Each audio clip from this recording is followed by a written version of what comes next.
Hey guys, Cam for 15, back with my co-host Thread Wolf, and we are back again with another My Hero Academia anime episode review for you guys. Sorry for getting this video out later. We had busy Saturday today, but we're recording this now. It's already on YouTube. Yada yada yada. Um, even though the title of this episode is titled "The Hellish Todoroki Family," Yeah, this nothing. episode had until really the end had nothing to do with the Todorokis. Yeah, I mean, good way to start, I guess. But the title, I mean, yeah, you know what I mean. Yeah, if anything, we get more stuff about Hawks in this episode, Hmm. which was good content. Good content. Nothing wrong with that. Yes. So, this episode pretty much starts off with Hawks and Best Jeanist driving in what I see people call the Batmobile. Mm. So, let's just call. I don't want to say the Batmobile. Let's call it the Best Jeanist Mobile. I guess. I'm trying to think of a better name, but Yeah. They're just talking about what's going on in the landscape of the My Hero Academia world, really. And it's not good. It's definitely not good. I believe I made a mention, or it was actually brought up a few episodes ago.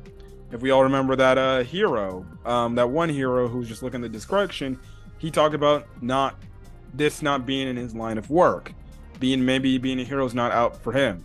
What do we see actually this episode in regards to a hero? people are people are just blaming heroes for what happened now, and and people are coming like, why is a hero taking so long to get to where they need to go and stuff.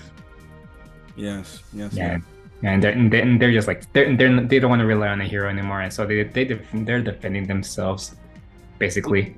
Yeah, we see civilians using support items. Hmm. Now, albeit, yes, they're defending themselves, but the number one thing when you compare a civilian using a support item to maybe a hero, the one thing is heroes are trained to use, support items and then also use their quirks. They're trained to do that. And we see the repercussions of just regular people using support items. And, heroes obviously they got to make sure casualties are down and destruction's not so much. We see this one block where Wash gets over there, and this whole cul-de-sac area was just destroyed and a lot of people killed because these dudes thought they could use support items and they thought they could defend themselves effectively. Yes, they're defending themselves, but they're not trained enough in the art to use a weapon like a support item to take down a crook. So obviously the heroes are getting judged by that way. So that's taking things in their own hand. There's a press conference with a hero, and what happens with that press conference? He basically retired, and everybody's all like blame all accusing him of running away from his problems and stuff.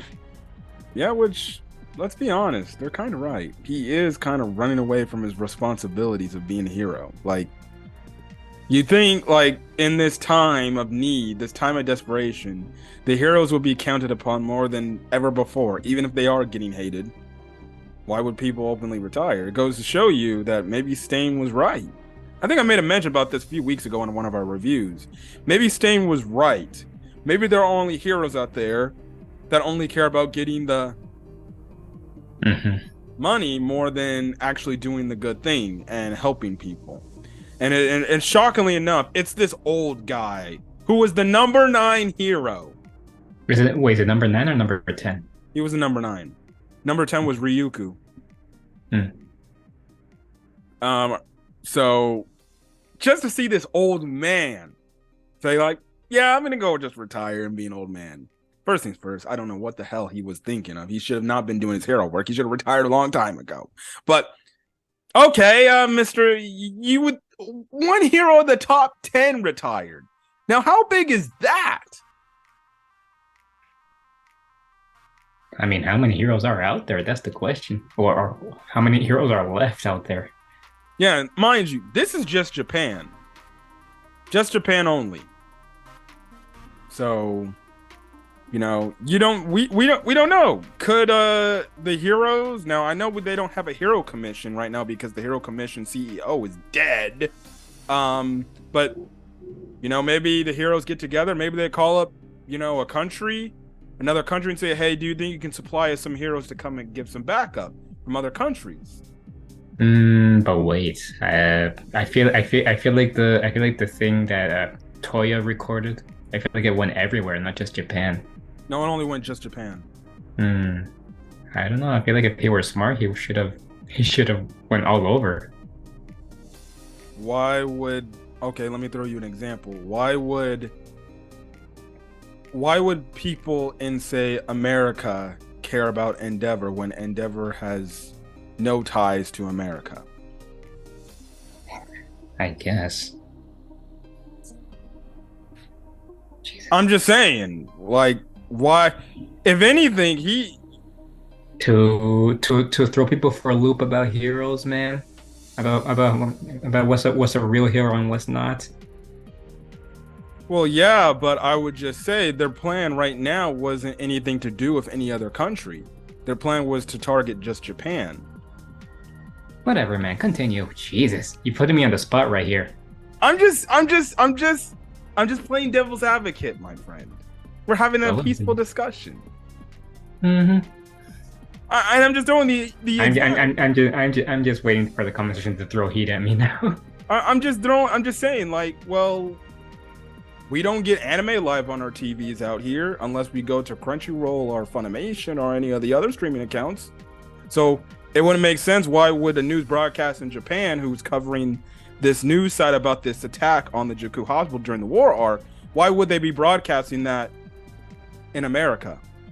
Now, actually, they probably would. There would probably be updates in America, but the TVs wouldn't cut. It would be American. They would have to hack into. Skeptic would have had to hack into not only the entire Japan feed, he would have had to hack into the American feed, and I don't think he had access to that. Although I think he's a pretty smart guy that probably could have hacked into the American feed, but again, they wanted to start off with Japan, not like, say, Egypt or England or America. So, that's kind of the thing. Now, All for One's out. Maybe he has aspirations to maybe try to take over first Japan and then spread out to other countries. You would have to imagine All for One has connections in other countries. He's been alive for decades. And not to mention Shigaraki wants to destroy literally everything, so Yeah, we could be getting maybe a whole. Oh shit. Maybe that's probably not a right word to use right now for what's going on in the Ukraine, but moving on. Moving on. Moving on. I don't want to I don't want to use the W word, but okay. The double W word. Yes. Okay. Yeah, we see heroes are retiring. Well, we see this one hero, and again, it shows you that, well, these guys were never heroes to begin with. And shockingly enough, we see this retail store. Now, we made a mention about this guy last week, but we see this retail store with a sword in it. And who is that, my friend? Stain. Yes, Denzel's favorite character. I mean, he could be at least top 10 for me. He could be. So, Hero Killer Stain, he's got his sword. It seems like he's gonna be back in action real soon. Mm-hmm. Could we be getting a rematch in some sort of case with our heroes versus Hero Killer Stain, or will Hero Killer Stain be somebody that maybe goes against Shigaraki's ideals and All for One's ideals? The question is, if he was to confront Deku, how will he go about that fight? Considering he saw Deku as a true hero. That is true. Also, what if he confronts All Might? You never know about that. Would he even recognize All Might now? Because All Might lost his power after Stain got went into prison. That's a very good question. He never saw. He never. All Might. It was said All Might was going to have a talk with Stain earlier on, but he never got that talk to because of the incidents from season 3, I believe. And we know after season 3, he's skinny All Might, so he hasn't seen him yet. Good point. That totally skipped over my head right there. So yeah, things are not going good. Things are not going good for the heroes. You got people retiring. The world's Japan's and other shit. You got civilians using support items. Let's let's cut over to the "I am not here" sign again. Oh yes, they showed the "I am not here" sign again. The utter disrespect. They are wrong for that. You have to imagine somebody's gonna go up there and take that sign down. You would have to imagine. It better be Deku. Interesting. Who knows? But it's gonna be interesting. But like we made a mention before, we talk about, I guess, the last bit of Endeavor stuff for this week's episode. We get Hawks' backstory. Oh yeah, one more quick thing. We actually find out what they did with Best Jeanist. How was he like? He looks like he was dead, but he was still alive. Well, practically, here's what happened. They practically performed surgery on Best Jeanist to the point they put him in like a comatose state where he was dead, I guess, temporarily. And then they had him practically in this Bacta tank right then and there. Now, the way Dobby was talking about it, it seems like, well, if they needed to, well, they were probably going to turn Best Jeanist into a Nomu. Yes. Yeah. So practically when the war arc was coming in, that's when frickin' Hawks came in at the last second. He revived him probably maybe, I would say, I'm guessing a day before the war arc hit, just so he could be prepared or something. Or maybe the day of, early in the morning, and nobody found out. But Dobby was keeping him right there in that Bacta tank. So, in any event, we got the doctors. You know, they could probably turn him into a Nomu. So Best Jeanist was this close to being turned into a Nomu.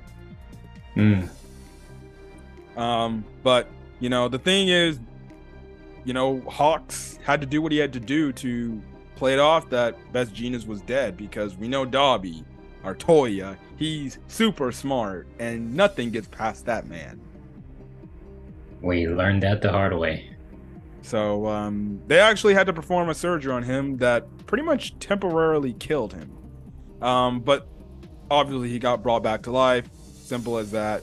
That's kind of the thing there. So I don't know. I wouldn't want to know what it's like to be in surgery and then I'm told by my doctors, yeah, before you get turned into the surgery, you'll temporarily be dead, but we'll bring you back in like a day or two. I'm always scared of surgery. Oh well, you're talking to a guy who's had like 3 or 4 surgeries in his lifetime. I pity you. It's honestly not that bad. One, I don't remember shit from it. I just remember sitting there before the surgery, and then next thing you know, I'm already up.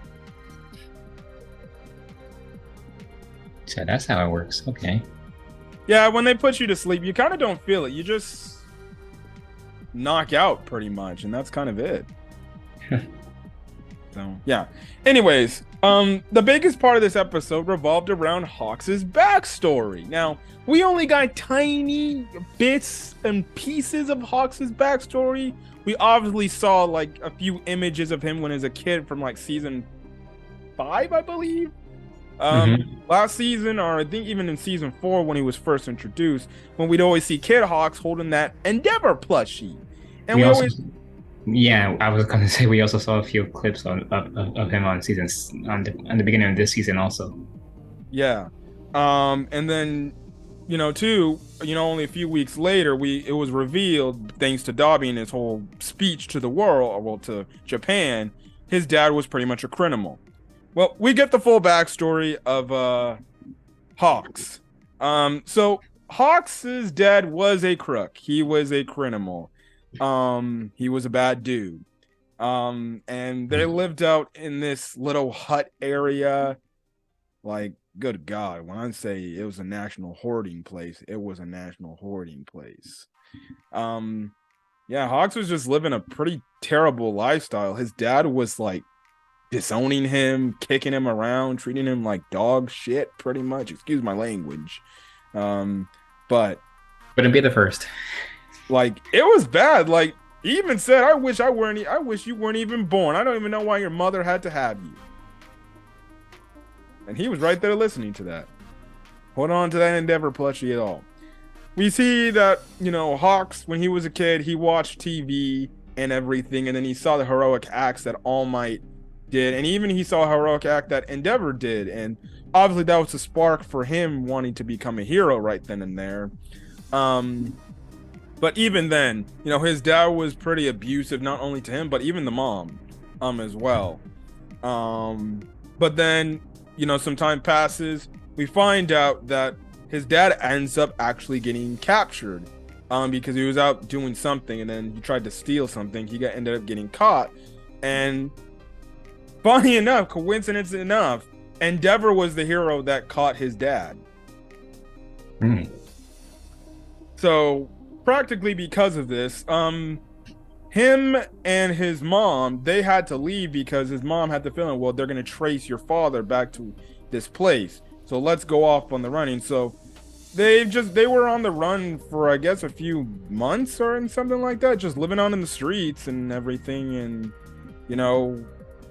it's kind of, well, like, man, this guy's not living a good lifestyle. He's homeless, that's kind of the thing. His mom even starts to say some pretty harsh things to him, some pretty abusive things to him, which was kind of effed up. I kind of attribute that to the trauma she was given due to this abusive husband of hers or boyfriend of hers. It kind of sucks, and sadly enough, I'm watching Buddy Death. Episode 3 has something to do with a terrible mother. Yeah. So yeah, now listen, I'm not absolving anything that his mom said, but you can actually feel for the mom. You can actually say, well, even though the mom did say some hurtful things to Hawks, I think she's a victim in all of this as well. So yeah, we end up seeing these government agents. They end up saying, hey, your son is pretty talented. He has the opportunity to be a hero. What we can do for him is we can train him to become pretty much like an agent, a hero, and everything. And everything that was cut off, we'll be able to cut off everything from your family line. So the guy you were married to, that'll be cut off. That won't be like any. You won't have to do anything else with this guy. This guy will have no connections to you. So obviously Hawks agrees to that and everything. We gotta find out that he wanted to also do this to help his mom out. And we find out, like, in this episode, his mom had a place to stay at, like the safe house and everything. And it was pretty nice and everything. Now, he ends up becoming a hero and everything. What, is something going on? Yeah, I hear some banging. Not that kind of banging. Okay, calm down, kid. Just in case you got the wrong idea. Anyways, move on. Yeah, moving on. Yeah, that's kind of the thing there. He obviously, there was one part, I'm guessing these government spies, they ended up seeing him save like this like truck or these people with his fierce wings ability. So he actually had complete control of that ability when he was a kid. So they probably saw that and like, this kid's pretty talented. We got to bring him in, and things like that.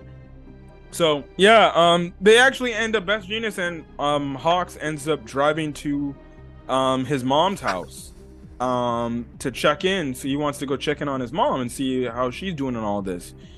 And what do we kind of find out about his mom? She left, and she told those apparently scary guys everything about him. Yes, which it all led back to those scary guys was Dobby.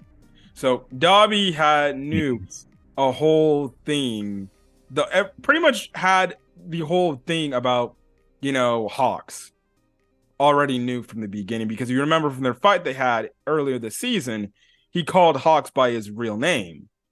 And he must have threatened his mom to, release the information about him and everything. Now the question is the mom still alive? I don't know if his mom is still alive. She just left the note like she just ran away. She did apologize in the note for giving away that information, and she does hope she wishes him well. So you have to wonder, it's pretty sad what what happened with his mom. You have to wonder if his mom is still out there and everything. Maybe he might go on a hunt to find his mom, but at that point in time, he does tell Best Genius, like, my connection from my mother is cut. So right now, that's the last thing I could do. Hold on a quick second. I'm gonna say hi to my baby cousin. All right, yeah, back. But yeah, it's that was pretty much Hawks' backstory right then and there. Oh, we do find out how he gets the Endeavor plushie. His mom and him went to like this store, and the Endeavor doll, I guess the All Might dolls were too expensive, but the next cheapest thing since they were on sale was these Endeavor plushies. So in a way, I guess you could say Hawks did look up to Endeavor in a way, and then he does tell Best Genius, we got to be there for Endeavor right now, because right now he's at his weakest, because obviously the criticism of the public, and then just what we see at the end of the episode, his internal dispute, his internal conflict with himself. Absolutely crazy. Your thoughts on the Hawks backstory? Yeah, he had it rough. A lot rougher than I expected. Yeah. Kind of makes it known why he was the character he was. Mm-hmm. So, yeah, so the last bit of the episode, which funny enough, like we made a mention earlier, is this episode was titled The Hellish Todoroki Family, but we only get like a good 2 minutes of Todoroki content. Mm-hmm. I'm being generous right there. Like I was saying. Yeah, Endeavor, he's now waking up from his surgery, and everything. He's just looking outside the window. I do like to appreciate the one doctor. He did say, Endeavor, don't worry about it. I still have your back after this incident and everything. I know you're gonna do the right thing. I know what happened, was probably bad, but I'm not gonna get into that, but I still have belief in you. So that was nice of that doctor to give some vote of confidence. But you just see, this is the moment Endeavor just breaks down, man. With everything that just has accumulated over time, he just breaks down. Like, shit. I started watching, I was like, damn, this thing's hitting me hard. I'm about to start crying. Mm-hmm. He just lets it all out. He breaks down with everything that has happened in his life. This whole thing, he thinks about when Dabi Toya first revealed to him that he was Dabi this entire time. He talked about the fact, like, I stood still and I couldn't move anything. And it reminded me of the time when back in season 5, Natsu got captured and he just stood there as well. He didn't know what to do because his son was in danger. And then he just starts breaking down in tears saying, I can't fight Toya. I can't, he just absolutely just breaks down, It was wild, man. Yeah, and that's when the other Todorokis opened the door and caught him crying. Yeah, I said, this man, see, I found it absolutely hilarious. I played it back 2 times. That's how funny it was for me. This man's pouring his heart out. He's crying and everything. And then you just have the scene cut. You have Todoroki like, what? Then he immediately slams the door. Shoto! Oh, it's never and never seen unless he's yelling out Shoto. I can only imagine how Patrick Seitz is going to do it in the dub. Mm-hmm. Oh my gosh, that's going to be a scene I cannot wait to watch in the dub. Nice comedic moment right then and there, but I can see why Shoto was a little bit weird out, because he's like, I've never seen my dad cry like that before. I probably should leave. Mm-hmm. So yeah, they end up opening the door again. Pretty much they say, look, we know everything that's going on. We hope you're feeling good and everything. And Endeavor again is just breaking down in tears, and he's just a man that's just apologizing to his kids. He's letting his heart out. He's just apologizing over. He's just like, I'm sorry, I'm so sorry, yada yada yada. Yeah, the guilt is really building up, and that's when a certain mother comes in also. Go ahead. Oh, you go ahead, man. Yeah, Rei Todoroki, she shows up, and practically she tells Endeavor, it's not just on you, it's on all of us about this whole Toya situation. and that's why I'm here. Yeah, he asks like, why are you here? She's like, I'm here to finally talk. Where I'm here to talk about Toya, and that's where the episode ends off on the cliffhanger. So next week, if you watch the next episode preview, but it doesn't matter. Next week will be the Todoroki backstory. You will get everything in the knowledge, unless next week, the week after, we'll cover that content, a little bit more content. We'll get the rise and the fall of Toya Todoroki. Mm-hmm. How Endeavor became the quote-unquote abusive father he was. And why Toya resents him. So, yeah, it was pretty heartbreaking to see Endeavor break down there. You know, it's like I may have mentioned, it's just a man with all this regret and I guess anguish of everything that happened in the past with this guy, and the way he acted from the past to the, and we know he was on this whole, I guess you could say, I wouldn't say redemption, but he was calling itself an atonement like arc for him, and you know, just getting Toya back in an evil way, that kind of is what broke his back, or broke the can, or it's that phrase, it was the straw that broke the camel's back for him. Mm-hmm. You know, that I am not familiar with that phrase. Really? I am not familiar with that phrase, actually. That But I get what you mean. Yeah. Yeah, you could just tell in the emotion. The voice actor for Endeavor was great in that part. You really feel for him. But you know, at the same time, he did some messed up things. You know, and that's kind of the thing with those people who did messed up things in the past. That's in a weird way.